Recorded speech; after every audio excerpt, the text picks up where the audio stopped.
திரு சாமிநாதன், இந்த பிரிவிலேஜ் திரு C V Shanmugam, திரு வேலுமணி, திரு விஜயபாஸ்கர் தரப்புக்கு திரு Wilson சொல்ற இவ்வளவு பிரிவிலேஜ் எப்படி கிடைச்சது? தாவேகா தரப்பு அவங்களுக்கான ஆதரவோ இல்லை சபாநாயகர் தரப்புல இருந்தோ எந்த அடிப்படையில் இந்த பிரிவிலேஜ் கிடைக்குது? அவர்கள் இவர்களுக்கு ஆதரவு நிலைப்பாட்டை எடுத்து விட்டார்கள் என்கிற ஒரு அடிப்படையில மட்டும்தான், வேற ஒண்ணுமே இல்லை. இது கட்சியில உள்ள அதிகார போட்டி, எடப்பாடி பழனிசாமி அவர்களுக்கு எதிரான போட்டி என்பதையெல்லாம் தாண்டி தாவேக்காவே ஆதரிக்கணும். அது 3/2 உறுப்பினர்களோடு போய் ஆதரிப்பது 32 பேர், அது ஒரு இலக்கு. அவர்கள் கிட்டத்தட்ட அந்த 3/2 தான் குறிவைத்துக் கொண்டிருந்தார்கள். அது இப்ப 25 என்கிற எண்ணிக்கையில தான் இருக்கு. எடப்பாடி பழனிசாமி அவர்கள் மீது கடந்த காலங்களில் நிறைய தவறுகள் இருக்கிறது. அவர் கிட்டத்தட்ட ஒரு மற்றவர்களுடைய கருத்துக்களை கேட்காமல் ஒரு தன்னிச்சையாக சுதந்திரமாக அவர் மட்டுமே முடிவெடுத்தார். அதனுடைய தோல்விகளுக்கும் அவர் தான் பொறுப்பு. இன்னைக்கு திமுக அதோட நிறுத்தி இருந்தா சிக்கல் இல்லையா? அப்போ நீங்க பொதுக்குழுவை கூட்டுங்க, தோல்வி குறித்து பேசுவோம், கடந்த காலங்களில் எங்களுடைய ஆலோசனைகளை அவர் பொருட்படுத்தல அப்படிங்கிறதோட நிறுத்தி இருந்தா இவங்க மேல அதிருப்தி வந்திருக்க போறதில்ல. தாவேகா ஆதரவுங்கிற புள்ளியை நோக்கி இவங்க நகர்ந்த பிறகு அதிகாரத்திற்காக பேசுவதாக அது அர்த்தப்படுத்தப்பட்டுச்சா? ஆமா ஆமா நிச்சயமா சார். ஏன்னா இவர்கள் தாவேக்காவை நோக்கிய நகர்ந்ததே கிட்டத்தட்ட அமைச்சரவையில் இடம் அதுதான். அது தாவேக்கா இவர்கள் 25 பேரா வர்றதை தாவேக்காவுமே விரும்ப மாட்டாங்க. கிட்டத்தட்ட 32 என்கிற எண்ணிக்கையில தான் அவர்களும் விரும்புவாங்க. நீங்க கேசிபி சார் சொன்ன ஒரு இடம் மிகச்சரியான இடம். லீமாரோஸ் அவர்களுக்கு இடம் கொடுத்த பின்புதான், கிட்டத்தட்ட அங்க போட்டியிட வாய்ப்பு கொடுத்த பின்புதான் இவ்வளவு பிரச்சனைகளும் வருகிறது. ஏனென்றால் முதல்ல இந்த அதிமுகவிடம் ஆதரவு கேட்டிருக்கிறார்களா என்ற கேள்விக்கு பதில் சொன்னது லீமாரோஸ் அவர்கள். அவர் கட்சியின் பொதுச் செயலாளர் இல்ல. அதிமுக எம்எல்ஏக்கள் இருந்து முதல் ரியாக்ஷன் வந்ததே அவர்கிட்ட இருந்தா வந்தது. அவர்கிட்ட தான் கேள்வி கேட்கப்பட்டது. அப்ப லீமாரோஸ் அவர்களே குறிப்பிட்டாங்க, அது பொதுச் செயலாளர்கிட்ட பேசிட்டு இருக்காங்க. அன்றைக்கு மாலையே KP முனுசாமி அவர்கள் வெளியில் மறுத்தார். இல்ல இப்படி எல்லாம் பேசவே இல்லை. அவங்க பேசும்போது கூட தகவல் அப்படிங்கிற தகவலை அவங்க பேசும்போது கூட திரு எடப்பாடி பழனிசாமி முதல்வர் ஆவார்னு அவங்க பேசுறாங்க. முதல்ல அவங்க செய்தியாளர்கிட்ட பேசும்போது அதான் அவங்க சொல்றாங்க. ஆமா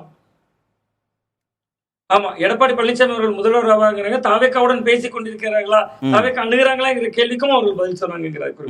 அப்ப அந்த இடம் கிட்டத்தட்ட அதிமுக கடந்த காலங்கள்ல சார் ஒரு எளிய தொண்டனுக்கு வாய்ப்பு கிடைக்கும். திடீர்னு ஒரு சாமானிய தொண்டன், ஒரு ஒன்றிய செயலாளர், கிளை செயலாளர், பேரூர் செயலாளர் இருப்பாரு. அதிர்ஷ்டம் அவர்களுக்கு அடிக்குமாங்க. இப்ப அதிர்ஷ்டத்தை கொடுக்கக்கூடிய லாட்டரிக்காரர்களுக்கு அதிர்ஷ்டம் அடித்து விட்டது அதிமுக சீட்டு கொடுக்கறதுல. அப்ப அந்த இடத்திலிருந்தே அவர்களுக்கான அந்த பிரச்சனை ஆரம்பித்து விட்டது அதிமுகவுக்கு. அங்கிருந்தே தான் அந்த புள்ளி, தொடக்க புள்ளி. ரெண்டாவது இங்க இப்ப 25 என்கிற எண்ணிக்கையில தான் வேலுமணி அவர்கள் தரப்பு இருக்காங்க சார். ரொம்ப முக்கியமா இப்ப எடப்பாடி பழனிசாமி அவர்களுக்கு நிறைய சவால்கள் இருக்கு. இப்ப நீங்க ஒரு கட்சி தொண்டர்கள்ட்ட உரையாடணும், நமது அம்மால உரையாடணும். நமது அம்மா அவர்களுக்கு அதிகாரப்பூர்வ பத்திரிகை. இன்றைய நமது அம்மா நாளிதழில் எடப்பாடி பழனிசாமி அவர்களுக்கு எதிரான செய்திகள் தான் வந்திருக்கு. கிட்டத்தட்ட CV சண்முகம் அவர்களுடைய செய்தியை தொடங்கி எல்லாமே வந்திருக்கு. நியூஸ் ஜே அவர்களுடைய கட்சி தொலைக்காட்சி, அதுலயும் பாத்தீங்கன்னா அவருக்கு எதிரான செய்திகள் தான் வருது. அப்ப தொண்டர்களுக்கும் அவருக்கு இருக்கக்கூடிய இணைப்பு பாலமே அறுபட்டு விடுது ஒரு புள்ளியில. ரெண்டாவது மிக முக்கியமா, இந்த இவ்வளவு குழப்பங்கள், இவ்வளவு சிக்கல்கள் நடக்குதுன்னா அவரும் கொஞ்சம் இறங்கி வந்திருக்கணும். பொன்வில்சன் சொல்றாரு, கூட்டணிக்கு முயற்சி எடுக்கப்பட்டது கடந்த காலங்கள்ல. இவருக்கு இறங்கி வந்திருந்தார். கொடி பறக்குது, கூட்டணிக்கு பிள்ளையார் சொல்லி போட்டுட்டாங்க, இதுக்கு மேல அவர் என்ன செய்ய முடியும்? அவ்வளவு தூரம் பேசினார். அவரும் பேசினார். தாவேக்கா வரல. நீங்க ஒரு கட்டத்தில் அவர்கள் வருவதற்கு தயாராக இருந்தாங்க. 90 சீட் என்கிற அடிப்படையில் பேசப்பட்டது. அப்ப குறுக்க தலையீடு பாஜக. அப்ப கிட்டத்தட்ட இப்ப எடப்பாடி பழனிசாமி அவர்கள் இந்த தோல்விக்கு பொறுப்புடையவர். ஆனா இது படுதோல்வியே கிடையாது சார். விஜய் அலை வீசுது, கடுமையான விஜய் அலை வீசுது. அறைக்குள்ளதானே பேசியிருக்கணும், ஒன்றிணைந்து இவர்கள் களமாடினா. கட்சிக்குள்ள பேசியிருக்கணும், ஒரு அறைக்குள்ள பேசியிருக்கணும், அதிமுக அலுவலகத்துக்குள்ள பேசியிருக்கணும், இல்ல பொதுக்குழு செயற்குழு கூட்டி பேசியிருக்கணும். பொது வெளியில பேசுறாங்க, சட்டமன்றத்துல பேசுறாங்க அதிருப்திய எதிர்த்தரப்பு. ஆமா சார், அது இரு பிளவுகளாக உடைந்து விட்டது. ஆமா, அது 2 பிளவுகளாக அதிமுக உடைந்து விட்டது சார். கிட்டத்தட்ட பொன்வில்சன் சார் அவர்கள் மறுக்கலாம், கேசிபி சார் கூட மறுக்கலாம். இப்படியே நிலைமை போச்சுன்னா 1967க்கு பின்பு தமிழ்நாட்டுல காங்கிரஸ் என்ன நிலைமையானதோ அதுதான் அதிமுகவுக்கு நிகழப்போகுது. நீங்க தொண்டர்கள் எல்லாரும் இரட்டை இலை பக்கம் இன்னைக்கு இருக்கிறாங்க. இரட்டை இலை அப்படிங்கிற ஒற்றை புள்ளியில இரட்டை இலைங்கிறதுக்காக நிக்கிறாங்க. உங்களுடைய திரவரசம் இருப்பாங்கன்னு சொல்ல முடியாது. திமுக கடந்த 13 ஆண்டுகள் எம்ஜிஆர் அவர்கள் இருந்தபோது எதிர்கட்சி வரிசையில் இருந்திருக்காங்க. 2011 இருந்து 21 வரை 10 ஆண்டுகள் அதிகாரம் இல்லாம இருந்திருக்காங்க. அதிமுகவில் 5 ஆண்டுகள் கூட இருக்க முடியல. அதுதான் இதை காட்டுது. ஒன்று பிஜேபி, அதாவது காங்கிரஸ் தேசிய கட்சி ஒன்று. ரெண்டாவது விஷயம், நீங்க சொல்றது யதார்த்தமா இது அதிமுக இனிமேல் எழுச்சி பெற வாய்ப்பு இல்லைன்னா இன்னைக்கு தீர்வு என்ன, சொல்யூஷன் என்ன? இருக்கிறதுல நீங்க எம்ஜிஆர் தேட முடியாது, ஜெயலலிதா தேட முடியாது. இருக்கிறதுல இருக்கிற ஆளுமைன்றது எடப்பாடி பழனிசாமி தான். நீங்க ஒருத்தரை பிடித்து இவர்தான் எங்கள் தலைமையில் நிறுத்தணும். அது சி.வி. சண்முகமா இருக்கலாம், எஸ்.பி. வேலுமணியா இருக்கலாம், இல்ல கேசிபியா கூட இருக்கலாம், யாரா இருந்தாலும். ஆனால் அவரை பூதகரமாக காமிச்சு இவர்தான் அப்படி நின்றாதான் கட்சி நிற்கும். இல்ல அதோட ஒரு கேள்வி சேர்த்தே பதில் சொல்லுங்க திரு சாமிநாதன். ரெட்டலை தான் அதிமுகவுக்கு தொண்டர்கள் அப்படிதான் நம்பிக்கை இருக்காங்க, ரெட்டலை தான் வாக்குகளை பெற்றுக் கொடுக்குது. ஆனா இந்த தேர்தல் திரு எடப்பாடி பழனிசாமியை முன்னிறுத்தி பெற்ற தேர்தல் தானே. இப்ப பெற்ற அந்த 1 கோடி வாக்குகளும் அவர் முதல்வராகணும் அப்படிங்கிறதுக்காக போடப்பட்ட வாக்குகள் தானே. நீங்க அவர் அங்கிருந்து அப்புறப்படுத்திட்டு அவருடைய தலைமையை நீர்த்து போக செய்துட்டு மீண்டும் அதிமுகவுக்கு புத்துயிர் ஊட்டுவதுங்கிறது சாத்தியமா? நடைமுறையில சாத்தியமா? அது இல்ல, அது சாத்தியமே இல்லை சார். நீங்க வந்து சி.வி. சண்முகம் அவர்கள், வேலுமணி அவர்கள் அந்த பிராந்தியத்துக்கான தலைவர்கள், அவ்வளவுதான். அவர்கள் அந்த மாவட்டத்துக்கான தலைவர்கள். இப்ப எடப்பாடி பழனிசாமி அவர்கள் சேலம் மாவட்டத்துல 11 தொகுதி, கடந்த 2016 11 10 தொகுதி ஜெயிக்குது அதிமுக. 2021 11 10 தொகுதி ஜெயிக்குது. இவ்வளவு பெரிய விஜய் அலைக்கு மத்தியில இந்த 2026 7 தொகுதி ஜெயிக்குது. கோயம்புத்தூர் மாவட்டத்துல தொண்டாமுத்தூர் மட்டும்தானே வேலுமணி அவர்கள் மட்டும்தானே ஜெயிக்கிறார். நீங்க விழுப்புரம்னு எடுத்துக்கிட்டீங்கன்னா சி.வி. சண்முகம் மட்டும்தானே மயிலத்துல ஜெயிக்கிறார்.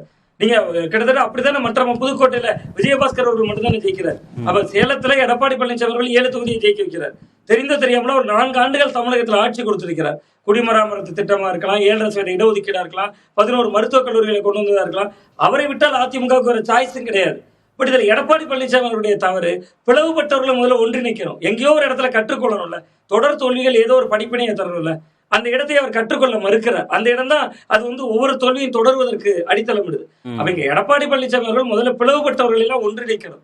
அது அவரே கிட்டத்தட்ட எல்லா விஷயங்களையும் மறந்து விட்டு அவர் வந்து ஒவ்வொரு நீங்க ஒரு தேவை நிமித்தம் அமமுகவை இணைத்துக் கொள்கிறார்ல. அமமுக தேவைப்படுகிறது, இணைத்துக் கொள்கிறார். ஆனா சசிகலா அவர்கள் 3-4 தொகுதிகள்ல தென் மாவட்டங்களை சிதைச்சிட்டாங்களே.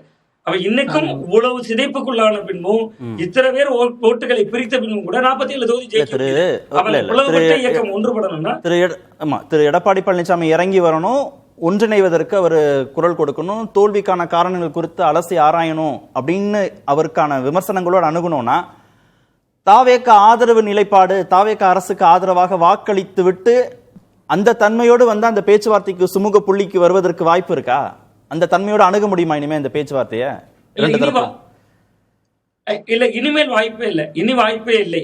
கிட்டத்தட்ட அவர்கள் தாவேக ஆதரவு நிலைப்பாடுங்கிறத போயிட்டு அவங்களுக்கு ஒரே ஒரு ஒற்றை அசைன்மெண்ட் தான். 25 இனி 32 மாற்றணும். இனி 7 பேரை கூட்டணும். அதற்கு முயற்சி மட்டும்தான் இனி நடக்கும். இனி அதிமுகவுக்குள்ள நடந்தால் 2 விஷயங்கள் தான் நடக்கும். ஒன்று, 7 பேரை எடப்பாடி பழனிசாமி அவர்கள் இழக்கணும். இல்லையா கிட்டத்தட்ட 25 பேரை தகுதி நீக்கம் என்கிற நடவடிக்கையை நோக்கி போவாங்க.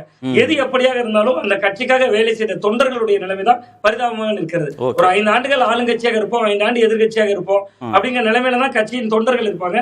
1.5 கோடி தொண்டர்கள்னு சொல்லுவாங்க. அந்த தொண்டர்களை தெருவில் விட்டது மட்டும்தான் அதிமுகவின் 5 ஆண்டு சாதனை. ஷியாம் சார், அதிமுகவுடைய எதிர்காலம், தமிழ்நாடு அரசியல் தன்மை குறித்து நம்ம இடைவேளைக்கு பிறகு பேச வேண்டியதா இருக்கு. ஒரே ஒரு கேள்விக்கு கொஞ்சம் சுருக்கமான பதில். சபாநாயகர் யார் பக்கம் நிற்பார்? சட்டமும் விதியும், தேர்தல் ஆணைய விதியும், உச்சநீதிமன்ற தீர்ப்புகளும், இந்த 2 பக்கத்துல யார் பக்கம் நிற்பதற்கான அதிக சாத்தியக்கூறுகள், வாய்ப்புகள் இருக்கு இப்போதைய நிலைமையை பார்க்கும்போது? சபாநாயகர் யார் பக்கம் நிற்பார் எனக்கு தெரியாது. ஆனா தீர்ப்புகள் வைத்து பார்க்கும்போது, முன்மாதிரிகளை வைத்து பார்க்கும்போது அது எடப்பாடி பழனிசாமி அவர்கள் பக்கம் தான் நிற்க முடியும்.